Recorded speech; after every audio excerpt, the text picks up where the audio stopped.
A lot of winning out there, and we're having a good day in the stock market, as you can see, an all-time record day, and hopefully it continues. I think it should.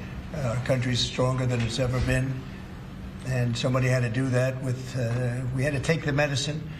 We had to go through the operation, and that's what we've been through, and a lot of presidents would not have done it. No president would have done it, I think, but it had to be done, and I just want to thank my team, this team here, and lots of others, and Scott and Howard have been incredible, and for energy, there's nobody like this man, and for the roads and highways, boy, you've done well, Sean, so we appreciate it, very much appreciate it, and if we could, well, let's see, we're signing a lot of executive orders, and some ambassadors have been approved, yes, and we're going to start that process right now.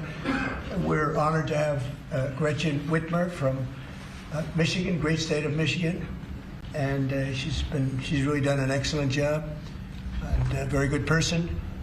And we're working on the Selfridge, as you know, the air base. We're trying to get the air base open, keep it open. I think, Gretchen, if you're there, and Matt Hall, the Speaker of the House of Michigan.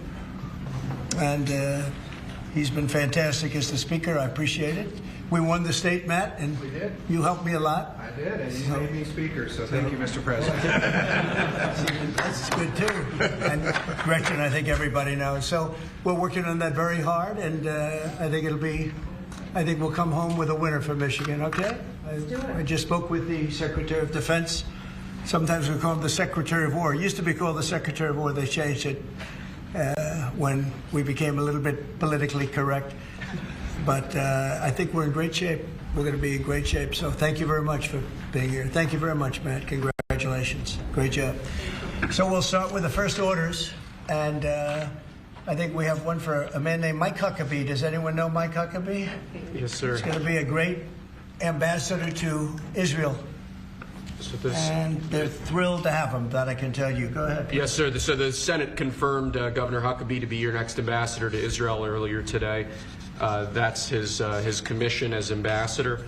And then we also have a transmittal letter to the President of Israel requesting that he accept Ambassador Huckabee's credentials. He's going to be fantastic.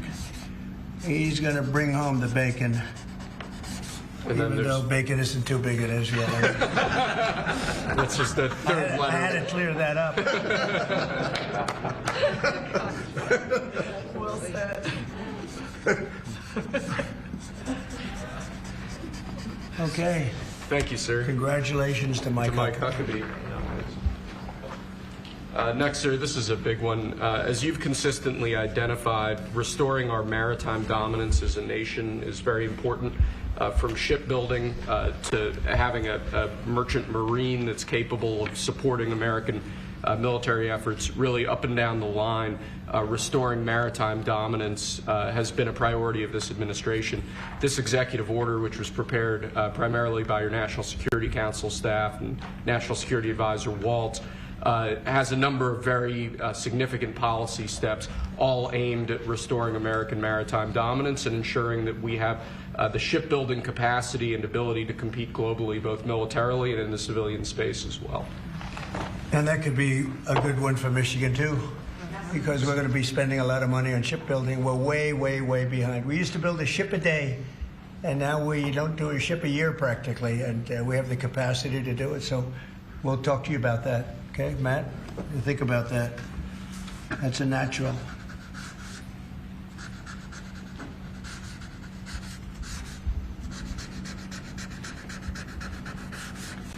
Okay, shipbuilding. That's a good one. Okay, thank you. Thank you, sir. The next executive order relates to defense procurement.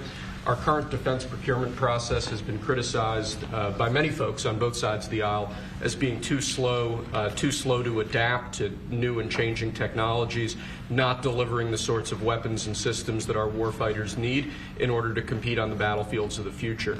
So with this executive order, we're going to be modernizing the procurement structure that the Department of Defense uses to allow it to more quickly adapt to changing circumstances around the world.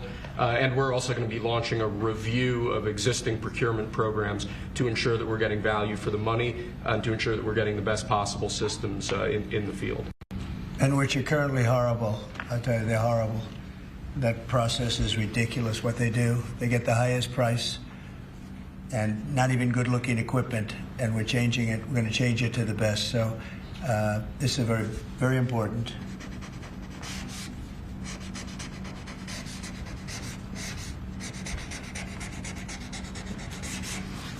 And I want to say hello to Brooke.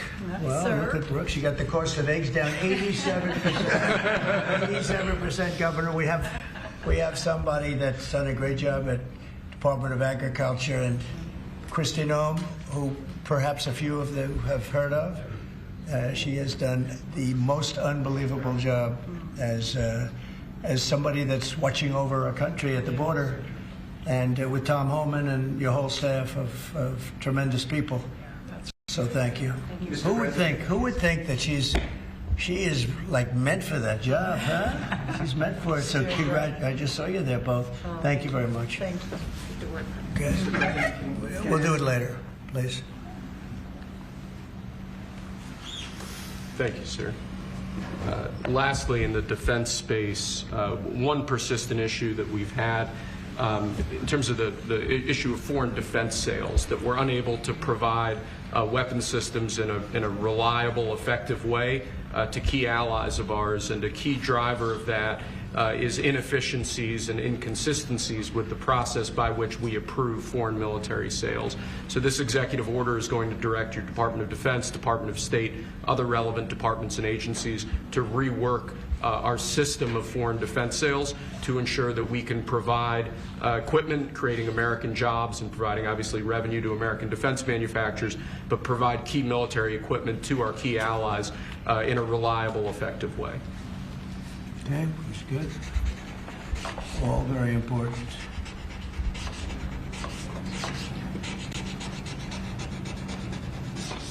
Okay?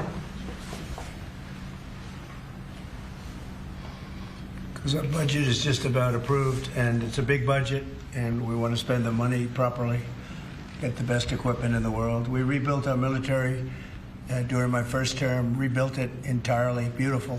And then some was given away to Afghanistan so stupidly, the most embarrassing day in the history of our country, I think.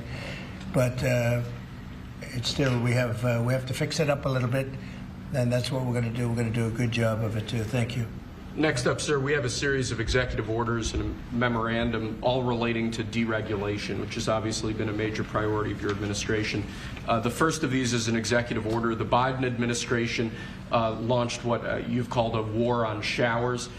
They had certain regulations that basically killed the water pressure of showers and other water appliances. You can say it. Go ahead. What are the appliances? I mean, it's everything, sir. Sinks and toilets, dishwashers, toilets, sinks. But the shower heads are a huge deal. There's no water. You don't get water. It's ridiculous. So with this executive order, we're effectively going to be reversing that set of regulations to ensure that Americans have choice in the consumer market. If they want a low-flow shower head, they can buy one. If they want a real deal shower head, they should have the ability to get one. That's true. You buy a new house, you pay a lot of money, and the developers, you're not allowed to do anything more. They put restrictors on. They used to have a restrictor where you could take it out, but now they weld it in.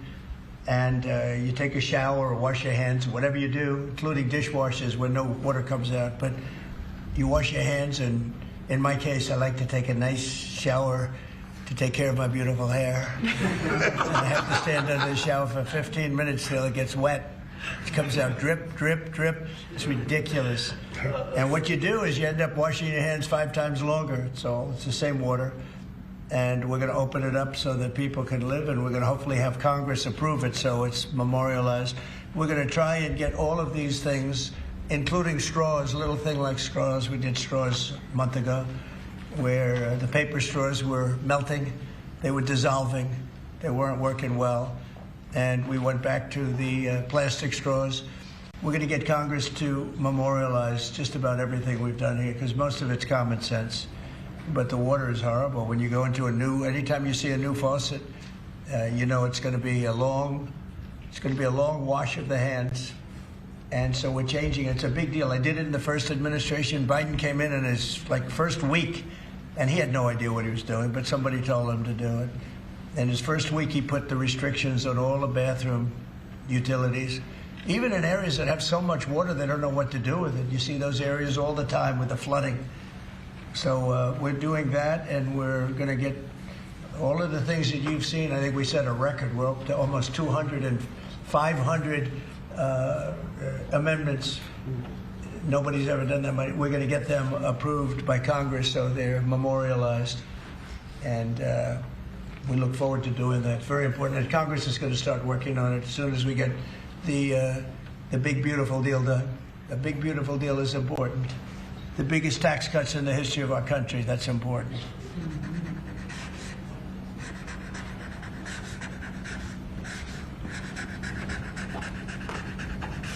Okay.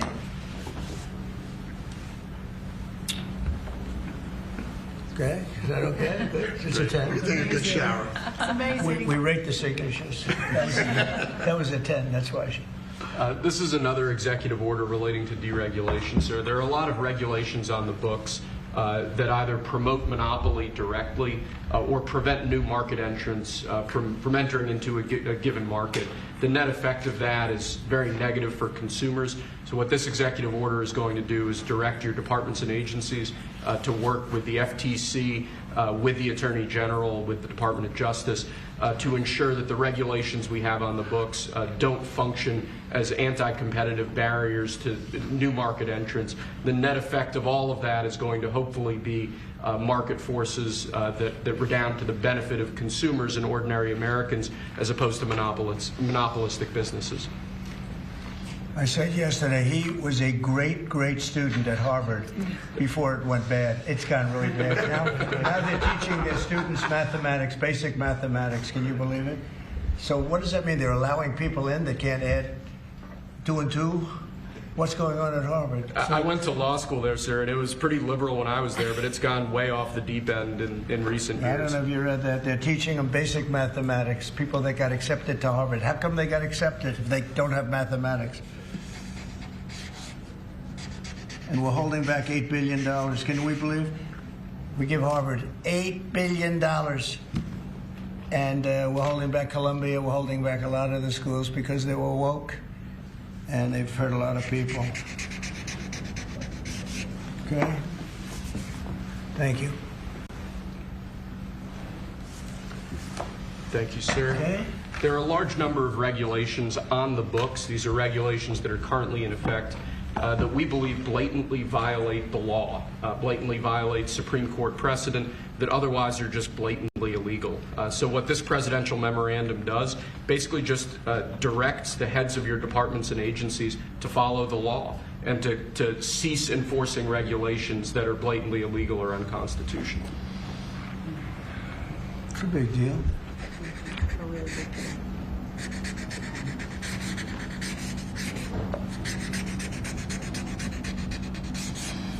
It's really very important that we get these memorialized Yes, sir. in Congress. Very important for the long haul, right? Yes, sir. This is the last of our deregulatory EOs for the day. This is zero-based regulatory budgeting.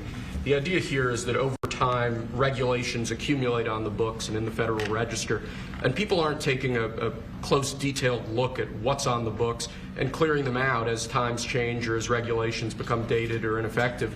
What this executive order is going to require is each of your departments and agencies to scrutinize on a continuing rolling basis all of the regulations they actually have on the books and sunset those that either no longer serve a purpose or the departments and agencies can't identify a specific reason for keeping them active. Okay.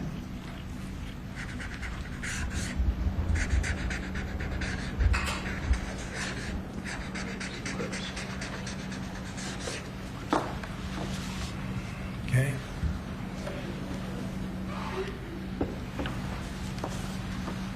Thank you, sir.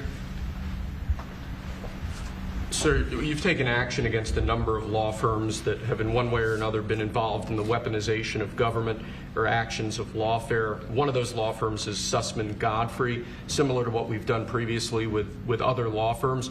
This is an executive order that takes certain measures against Sussman Godfrey to ensure that they can't at access, government resources, government buildings, scrutinizing certain aspects of their practices as a law firm, given their previous activities.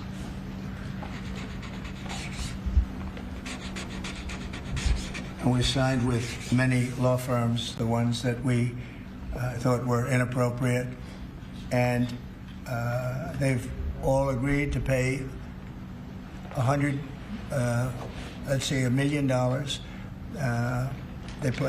They went for some pretty big numbers. I guess we have a total. What do we have? What's the total about? What's the total right now, Steve? About, would you say? Getting close to probably 600-700 million now, I would think. We've multiple at 100 million, some at 125 million. So the numbers are adding up. We're going to be close to $1 billion soon. One at $40 million. Millions of dollars an hour. But they don't admit guilt. Remember that, they don't admit guilt. But, and we have another 5 to go, I think, 5 of them. And this one is we're just starting a process with this one. Yes, sir. Because there were some very bad things that happened with these law firms. And this firm is very involved in the election misconduct. Weren't they all involved in the election misconduct? I think they were all involved. Yes. Anyway, so they went from $40 million to $125 million, and most of them are at about $100 million. Right? All right.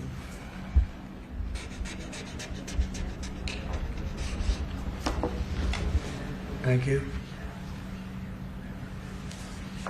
Thank you, sir. The next presidential memorandum we have for you relates to Miles Taylor. You may recall that Miles Taylor served in the Department of Homeland Security during your previous administration.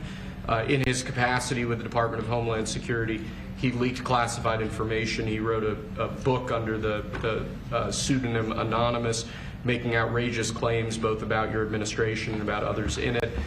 What this presidential memorandum is going to do, one, it's going to strip any active clearance that he has in light of his past activities involving classified information. It's also going to order the Department of Justice to investigate his activities to see what else might come up in that context, given his egregious behavior during your previous administration. And I had no idea who this guy was. I had no idea. I saw him on CNN, or one of them, I guess CNN, a lot. He'd be on all the time saying that the president is the president. I had no idea. It's like, you know, in this office you have a lot of young people, and they're here. I'll see him for 2 minutes, and I assume he was in the office, but I barely remember him. It was somebody that went out and wrote a book and said all sorts of terrible things that were all lies. And it was like he was this gentleman or that gentleman, like I dealt with him all the time. I had no idea who this guy. I said, who the hell is Miles Taylor? And he made a living on going on CNN talking about the president. And I think what he did, he wrote a book, Anonymous, said all sorts of lies, bad things. And I think it's like a traitor.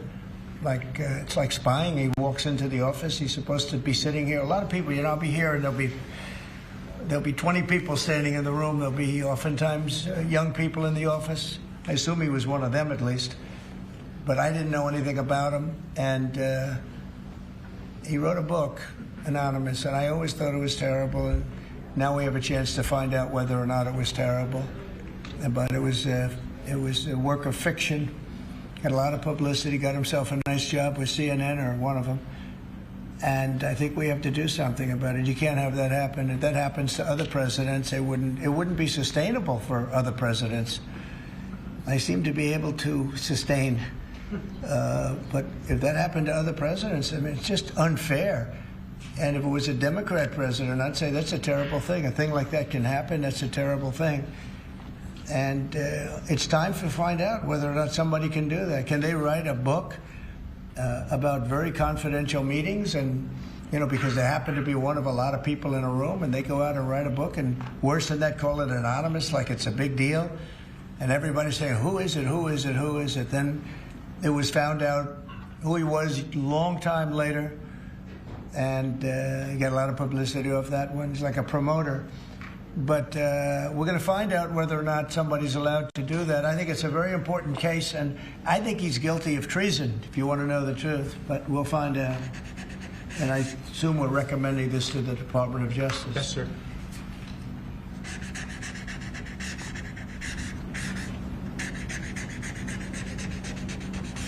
Okay, good. Terrible guy.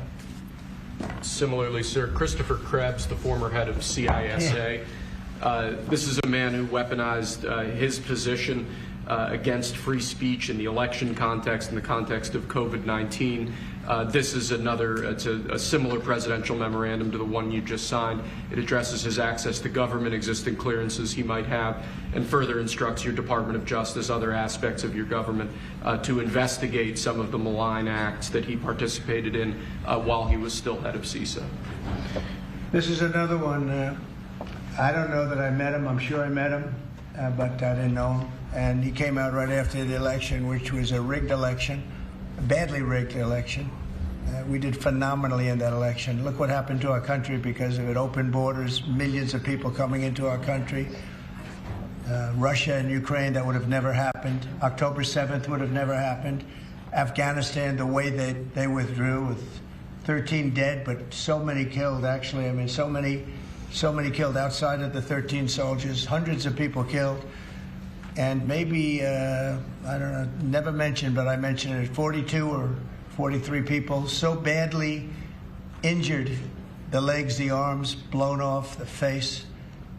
And this is all because of an incompetent group of people that preceded us, and that would have never happened. And this guy Krebs was saying, oh, the election was great, it was great. Well, it's been proven that it was not only not great. When you look at all these lawyers and law firms that are signing, giving us hundreds of millions of dollars, it was proven by so many different ways in so many different forms, from the legislatures not approving to the 51 intelligence agents that worked from all of the different scamming operations. It was a very corrupt election. They used COVID to cheat. And we're going to find out about this guy, too, because this guy's a wise guy. He said, we've been proved this is the most secure election in the history of our country. No, this was a disaster. And frankly, we should go to paper ballots, same-day voting, voter ID, and one other thing, you should get a little certificate that says you're a citizen of our country. You get a citizen piece of paper that says you're a citizen before you can vote. But you want voter ID and you want paper ballots, and you really want same-day voting. If you don't have same-day voting, they decide to change the air conditioner. Oh, we're fixing the air conditioner. Let's move all these boxes. We'll bring them back in a few days, and then they don't bring back those boxes. We got to have safe elections. We have to have borders. Ideally, we have to have a free press, which we don't have. We don't have a free press. We have a very dishonest press. This is an honor. We're going to find out whether or not he was right. This was a disgraceful election, and this guy sat back saying, well, I'm a member, or like he's a Republican or something, and almost right from the beginning. And he's tried to make the case that this election was a safe election. I think he said, this is the safest election we've ever had. And yet, every day you read in the papers about more and more fraud that's discovered. He's the fraud. He's a disgrace. So we'll find out whether or not it was a safe election. And if it wasn't, he's got a big price to pay. And he's a bad guy. Here's another one. I have no idea who he is. Krebs. I have no idea who he is. I'm sure he was in the room at some point, just like you're all in the room, but I have no idea who he was. So thank you very much. Those last two are very important, I think, for the country. Thank you, sir. And lastly, we just have 3 proclamations. These are the sorts of things that most presidents use an autopen for. You obviously don't like using the autopen much, if at all. The first of these is National Former Prisoner of War Recognition Day. This is one that you did in each of, I believe, each of the previous the years of your previous administration, recognizes former prisoners of war. More generally, this proclamation is written to acknowledge the great steps you've made both in this administration and your previous administration on behalf of veterans, homeless veterans, others who have suffered in that way, and basically stating that it's a priority of your administration to ensure that veterans and homeless veterans are cared for properly. Good. And you know what? They ought to find out who was using that auto pen, because whoever that person was, he or she was like the President of the United States. And I'm against auto pens. I think auto pens are not a good thing, especially when you're talking about documents like we're signing today. If he can't sign, then he can't be president. It's pretty simple. Let's see whether or not he could sign. But I think that should be tested. I really think that should be tested. It's another one. And you may think about it, because how can a man that, did he really know that when they gave all false information on the council, I mean, the whole unselect committee of political lunatics, they destroyed all the information. You can't get any information. They went for like a year and a half, almost 2 years, screaming and ranting and raving. Democrats plus two worse than Democrats. You had Cheney, Liz Cheney, and crying Adam Kinzinger. Crying Adam. Every time I looked at him, he was crying. The guy was a crier. But you can't do that. You just can't do that. So we're going to find out a lot. I think we're going to find out a lot. These last 3 or 4 have been they've been very, very interesting. We'll see what happens. Sir. But I don't think a president should be allowed to use an auto pen when they're signing very, important legislation. I think a president should sign it, not use an auto pen. And we're going to find out whether or not he knew what the hell he was doing. I'm sure at this point he'll say, I signed it. They'll tell him what to say. But to give pardons to people that destroyed all the information. If you destroyed information on a civil case, just a civil case, not a criminal case, a civil case, they put you in jail for that. And they found out that Pelosi was the one that was in charge of the security of the Capitol, and she knew all about it, and she admitted her guilt to her daughter, who was a movie documentary person. I'm sure her daughter's not too happy about that. I'm sure Crazy Nancy's not too happy. But we found out all the things, everything. And we go for the information. Sir, we've destroyed all of that information. If I haven't destroyed it, I wouldn't be sitting here right now. I guarantee you that. I'd be sitting someplace else. So I think it's something that we should really look at, because that's so important. The whole concept of an auto pen, because whoever's, auto pens are run by somebody. Whoever ran the auto pen was President of the United States. And I would be willing to bet that Biden didn't know, probably didn't know anything about any of it. Very dangerous, very dangerous. So you're going to check that out, right? Yes, sir. We're working on it right now, sir. This is just another proclamation, sir, declaring National Crime Victims' Rights Week. You've obviously made it a major priority of your administration to track down and at times deport criminals who have committed violence on our streets, who have victimized so many people. This is an annual proclamation that hopefully gets Americans to remember that when crimes occur, there are real victims, there are real people who are affected, and there are people who suffer as a result. Okay, it's very important. Thank you. I just want to add, so we're working very hard with Democrats, the governor, with Matt Hall, with a lot of transportation, Sean, and all of the people trying to keep Selfridge Air Force Base open, strong, thriving. And I think we're going to be successful, Governor. I think we'll be very successful at that. We've gotten some good feedback from Pete Hegseth and Department of Defense. And they're talking about F-16s, they're talking about F-35s, et cetera. It's a great piece of property, it's a great location, and it's a great state. So I think we're going to come back with a very good answer. We're also working on a certain fish that's taken over a beautiful lake called Michigan, right? And that's a tough one. That's a tough one. It's very. Do you want to just talk about that? Sure, Mr. President. Yeah. First of all, I want to thank you for caring so much about Michigan. We've been working a long time. We couldn't get Joe Biden to do anything about either one of these issues, particularly Selfridge Air Force Base. it'll be critical to Michigan's economy and our security when you're able to deliver us another mission there. But on the Asian carp, for years, when Obama was there, we could never get anyone to do anything about this invasive species that's going to destroy our Great Lakes. You know how important recreational fishing and so much of that is to our state. Because of your work, we're hopeful that we'll get a solution there and we'll get that barrier built so we can protect our Great Lakes. So thank you, Mr. President. And they're very powerful fish. I mean, I see them, they jump out of the water, they jump at the fishermen. I mean, I've never seen anything like it. And has this gotten into any of the other lakes yet? Because you would think it would be pretty easy because they're all sort of connected. Governor? It's why we're working so hard to make sure that, we work with the Army Corps and erect a barrier so that the Asian carp can't get into Lake Michigan. It'll devastate the ecosystem, the economy, tourism, and it's 20% of the world's fresh waters in the Great Lakes, Mr. President, which is why it's so important that as a nation we protect the pristine waters. Yep.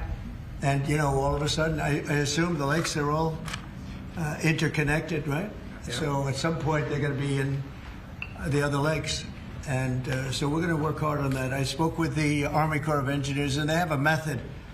It's a pretty gruesome method, but it's a method. And I think they know what to do. So we're going to work on that very hard. And thank you, Governor, very much. Sort of a bipartisan thing when you get right down to it. Yep. It's a very expensive thing, actually. It costs a lot. I looked at the numbers. I said, well, but we have to save Lake Michigan because these fish, they eat everything in the way, including the other fish. They eat everything.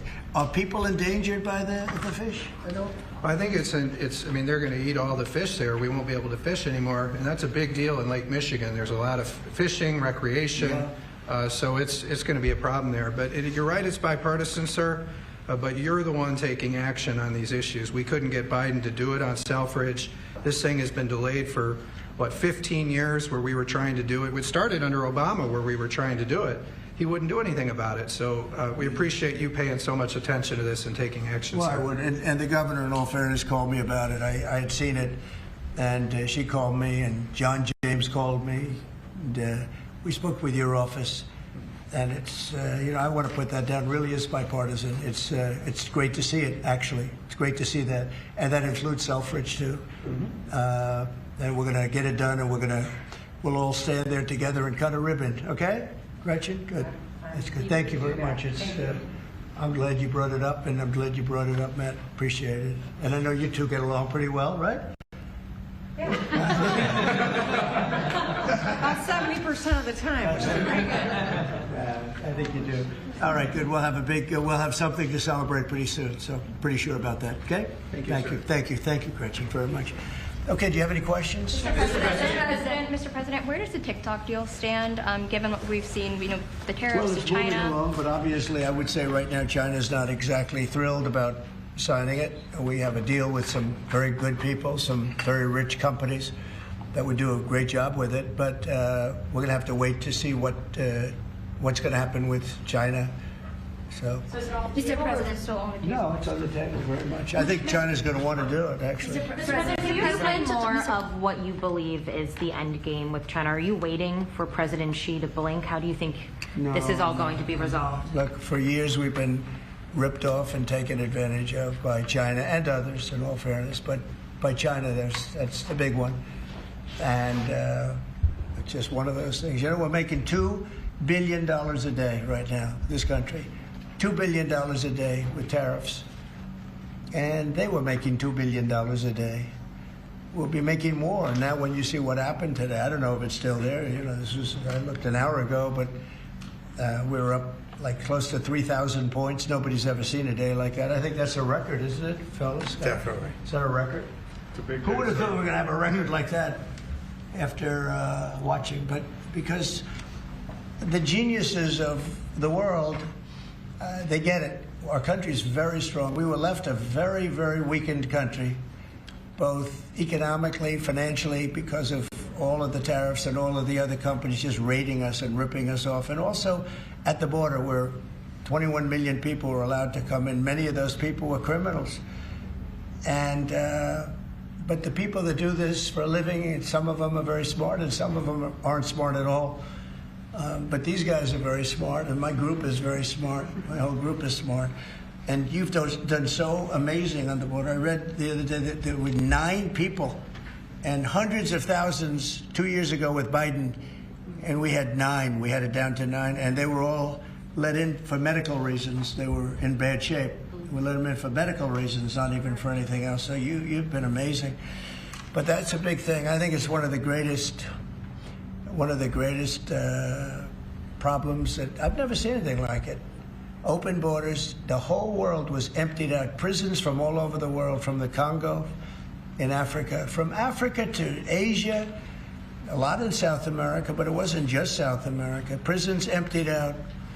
And I said it outside with the drivers before, but El Salvador has been amazing, a job that the president's done. He's coming to see me next week, and we look forward to that. But that's really been amazing. Yes. Mr. President, the EU also announced increases in tariffs today.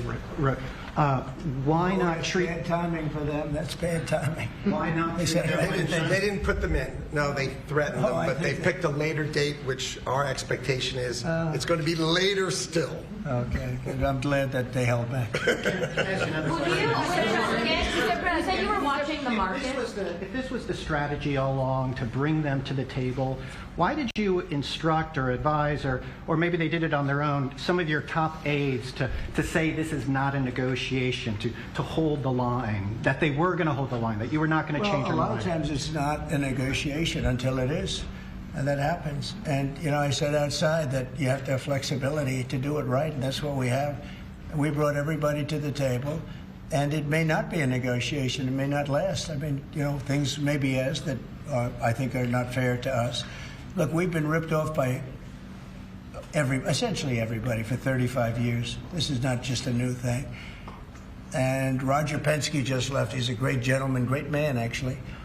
And he said no other president would have had the guts to do this. And I believe that's right. They wouldn't have done it. They should have done this a long time ago. A long time ago they should have done it. I started it with China. I took in hundreds of billions of dollars in tariffs and taxes from China in my first term. And we had the greatest economy. We were up 88% on the stock market. That was the greatest ever in the history of our country. But it had to be done. It's something that had to be done. Mr. President, thank you so much. Which countries will be negotiating first? Do you have any criteria? Because, for example, Brazil and the UK, they do not have deficits with the US. They have a surplus. They do not have a surplus. They have deficits with the US. So what is the criteria? And also, would you consider talking or meeting with Xi Jinping? No, sure. He's a friend of mine. I like him.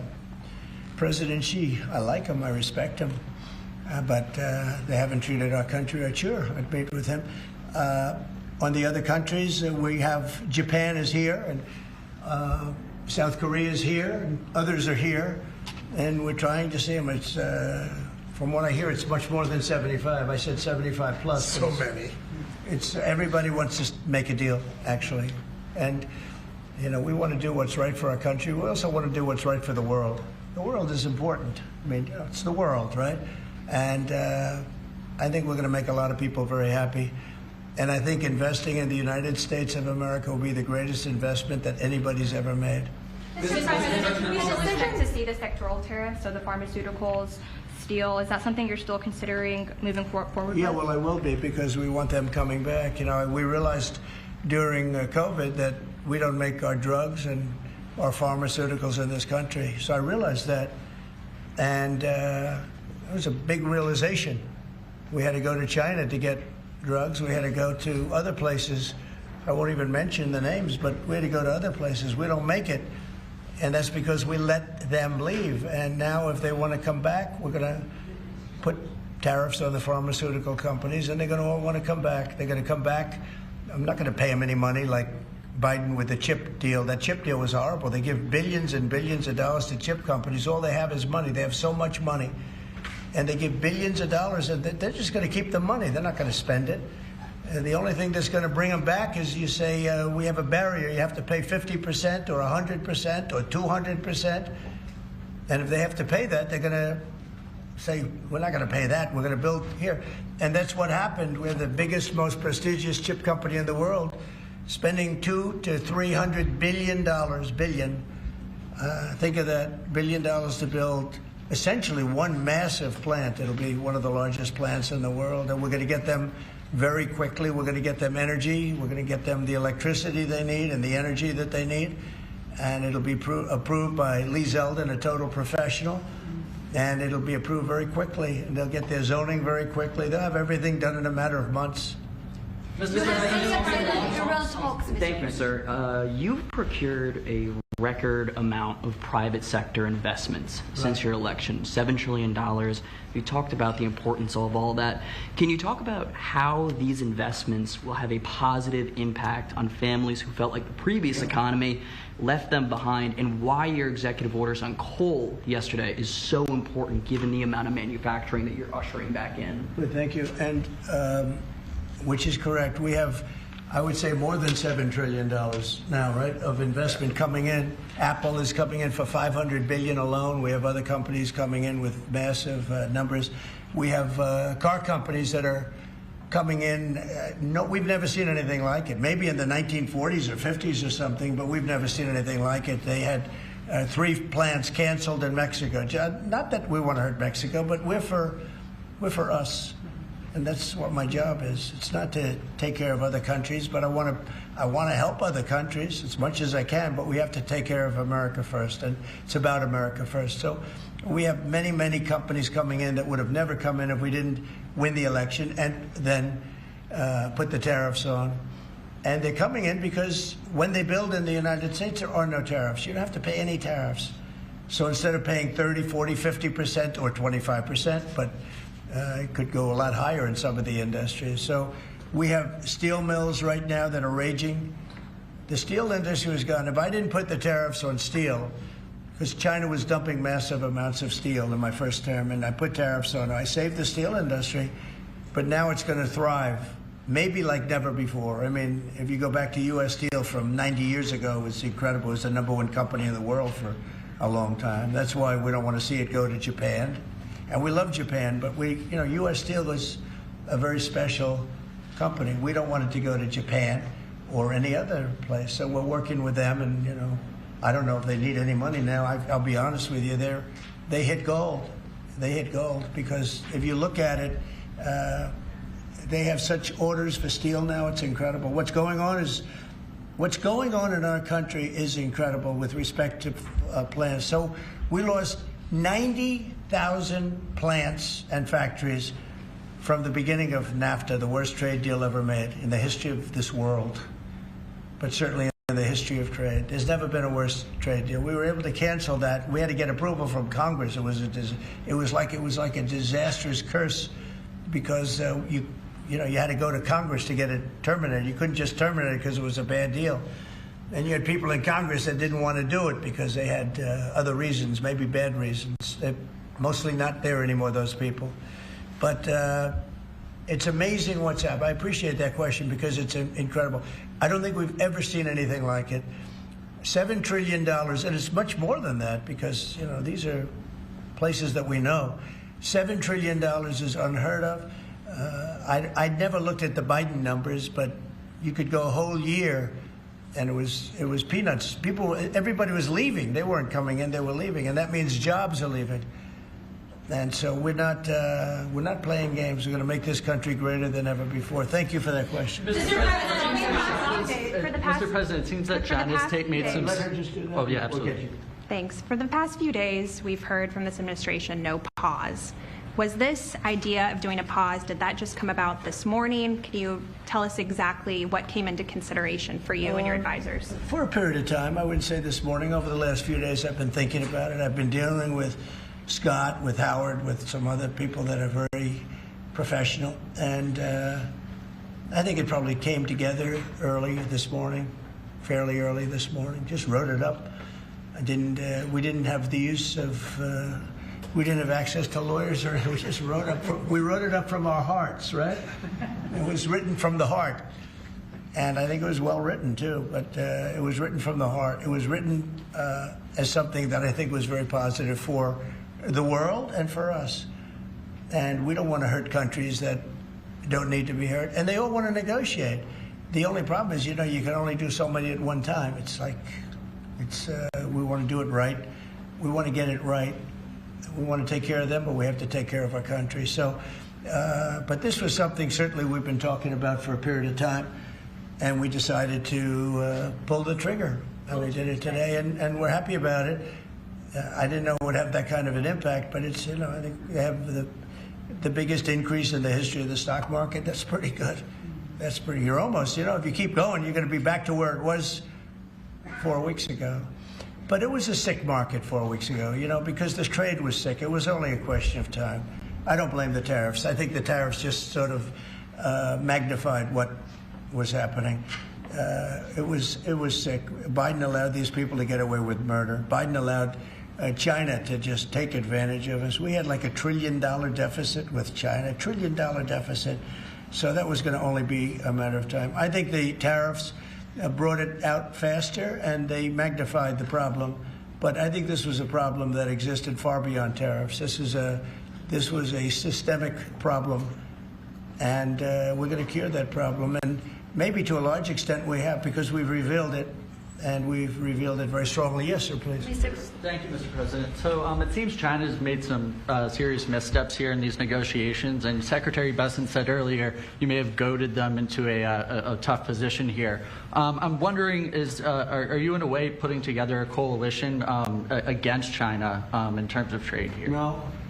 Well, China, look, they're very capable, and I don't blame China for what happened. I blame the people sitting right at this desk. Right behind this desk or another desk. You get your choice of 7. I happen to pick the Resolute.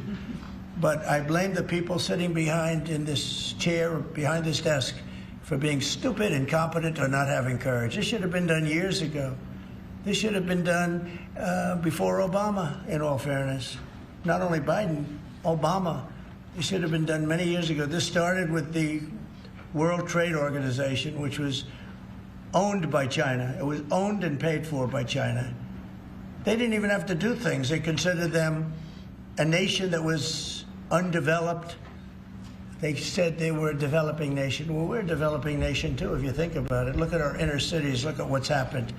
I think we're starting from ground zero there, right? So we're a developing nation too. No, I don't.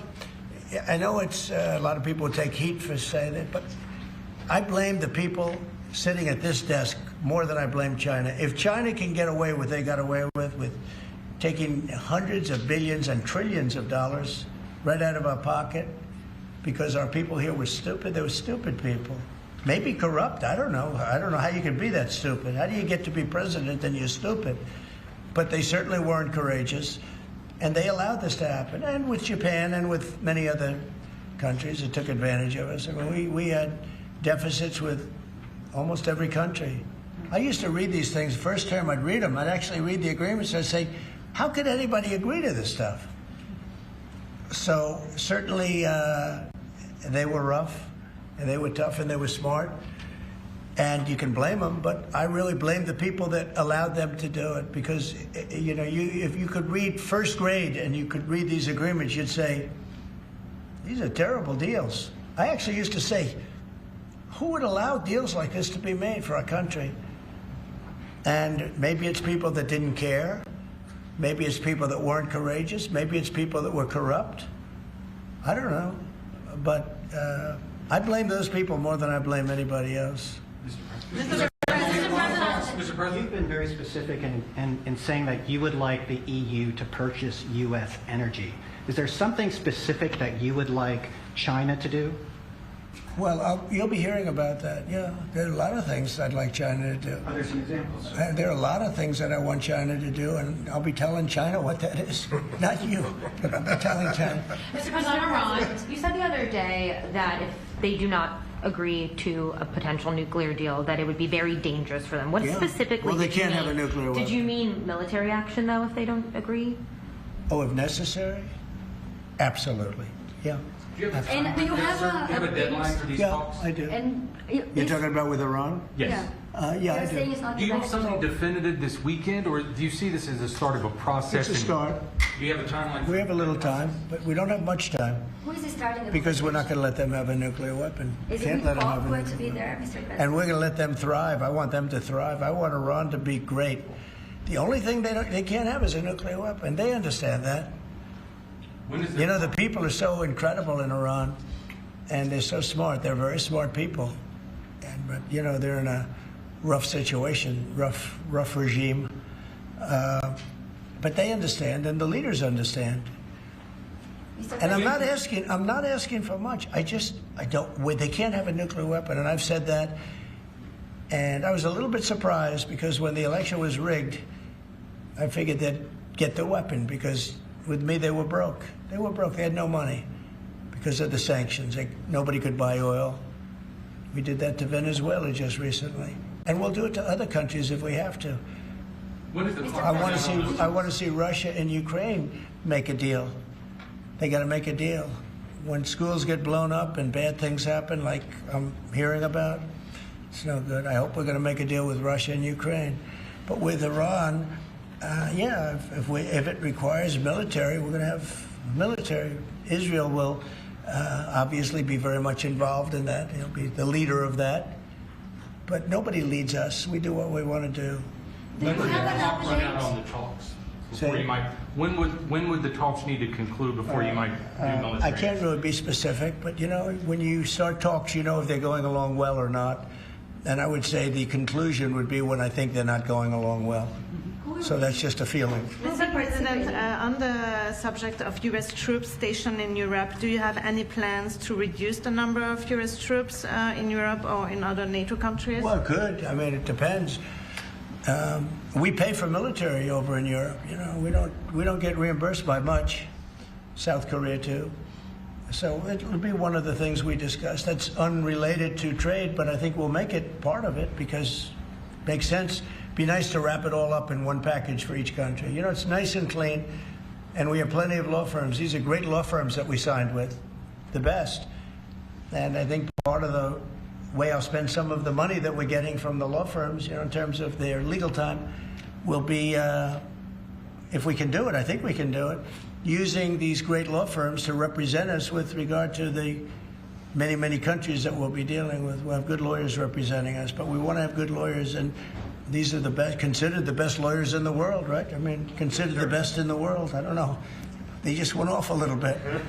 Mr. President, two questions. On Iran, do you have an update on who will be participating or conducting these conversations? Will Witkoff be there on Saturday for these direct talks? And on China, some economists are saying that right now is technically embargo on China with 125% tariffs. Are you concerned of escalation beyond the trade war with China? No, I'm not concerned. I think President Xi is a very smart guy, and I think we'll end up making a very good deal for both. But, you know, we've been treated so badly for so many years. Again, we allowed that to happen. We've been treated so badly for so many years. But, no, I don't expect that. I think President Xi is one of the very smart people of the world, and I don't think he'd allow that to happen. And we're very powerful. This country is very powerful. Let me tell you, it's far more powerful than people understand. We have weaponry that nobody has any idea what it is, and it is the most powerful weapons in the world that we have. More powerful than anybody, not even close.